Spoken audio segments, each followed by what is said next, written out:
Hi, my name is Lettice Brown. I'm the MS4 coordinator for the City of York, and it's just a fancy word for stormwater management. Hi everyone, my name is Carmelita. I'm the Community Engagement Specialist at the John Hines National Wildlife Refuge at Tinku, which sits on the traditional homelands of the Lenni Lenape. Hi guys, my name is Carla and I work at the Chesapeake Bay Foundation as the Pennsylvania Grassroots Manager. Is Tinku. I am chair of the Allentown Environmental Advisory Council. Hi, I'm Caroline Burkholder. I am the Sustainability Manager at Temple University. Lamar, I'm the Refuge Manager over at John Hines National Wildlife Refuge in Tinku in Philadelphia, PA, and talk a little bit about how we do community engagement. Some of the strategies that we use, and I know strategy sounds a little weird because it seems so over there, but it's really how we're working to understand, know, and relate with the community. It's especially important to kind of acknowledge the unique challenge of right now, where we're cutting through a lot of social media noise and a lot of emails. And I think what we have chosen to do, I've really made it a priority to intentionally tell our stories, to check in and make sure people know who you are and what you're up to. Make sure the partner that you're going to is interested in what you're doing. So you want to make sure they understand what your mission is and ways that they can help. The simpler, the better. Just tell them what the issue is and how they can help. And as a community engagement specialist, some of my favorite ways to reach out to new audiences is to go to them. There can sometimes be fear around going out into new spaces and meeting new people in my line of work, but going out and getting to know them is the first step to being able to relate to them and being relevant to them. And once some kind of foundational relationship is established, bringing resources out to them instead of asking people to come to us. Well, I like to focus on an issue in the community and addressing it through meeting the community where they are. So this could be meeting at a volunteer group or town council or neighborhood council meeting. Anything to, kind of get the community's input on what they would like to see improved, and seeing how, the organization that I represent and their interests, see how they can meet in the middle. Be okay with finding community meetings that are in community spaces, because those are places that many of the community members feel safe going to talk and to learn about each other's fears, the things that they celebrate, what's going on in the community. You learn about the personality of the community members, some of the community leaders that are at those meetings. That's important, and they can learn about you. It may take you a little time to open up because you may not be as comfortable going into a community that, as I would call it, would be a strategically excluded community.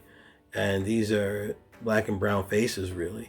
Latino and African American communities, Native American communities, Asian communities as well.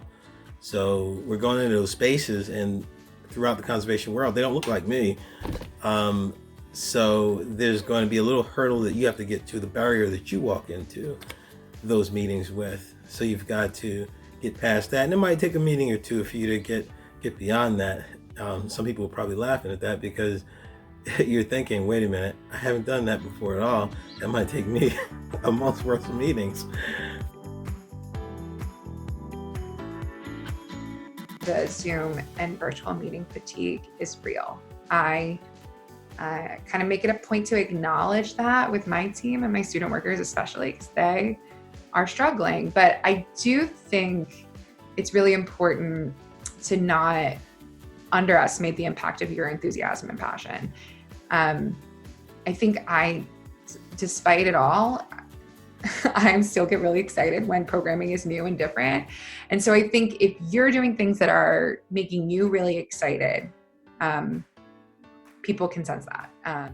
Just listening is really important for us. And that means going to a community meeting, finding a community meeting to go to and just listen, to understand what the community needs, desires, fears are in the community. And some of those may relate to, like for us being a federal government agency, there's already a barrier right there that a federal agency is coming to a meeting to listen in.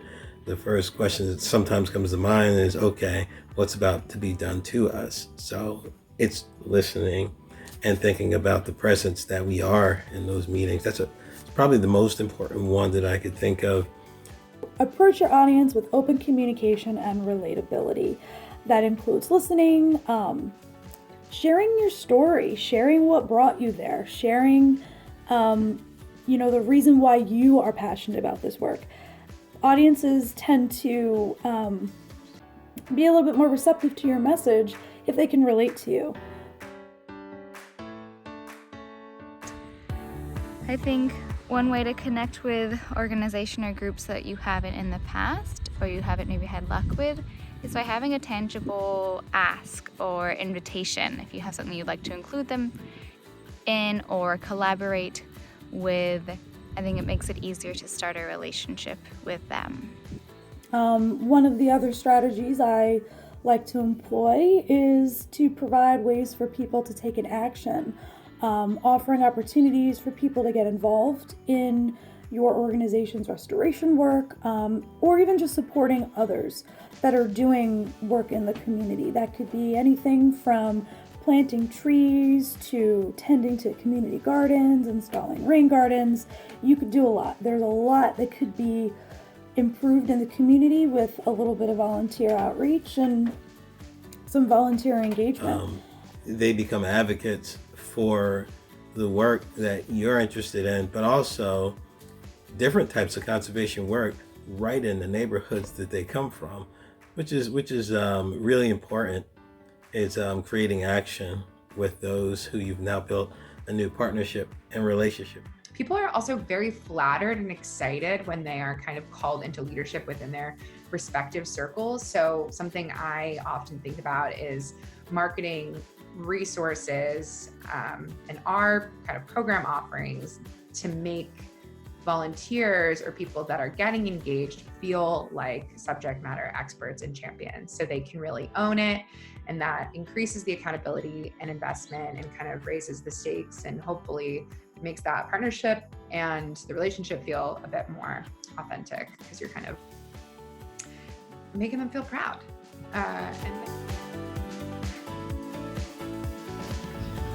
Another tip is to never give up. If they say no, wait a couple months, maybe things will change, or maybe personnel changes and the next person may be very interested in working with you. We're playing the long game here. It's about relationship building, and unfortunately a lot of our metrics don't measure relationship building well. It's hard to measure relationship quality and things like that. There's no instant gratification with this job, and it's hard to find clear, concrete examples of positive reinforcement, but when they do happen, it makes everything worthwhile. Look around to your watershed stewards if you have them in your area. They're very interested in working with multiple partners on different projects, different things. They have a plethora of experience and they can help you with whatever you need.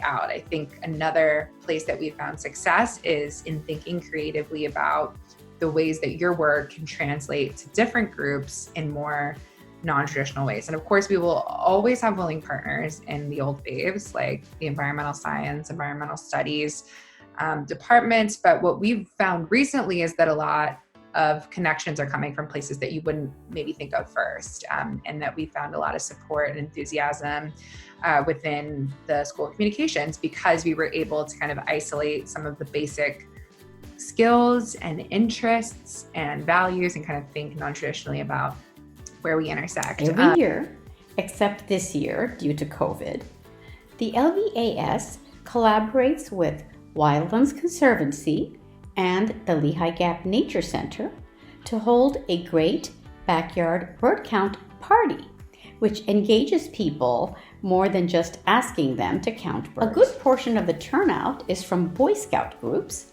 so getting the word out to them is useful.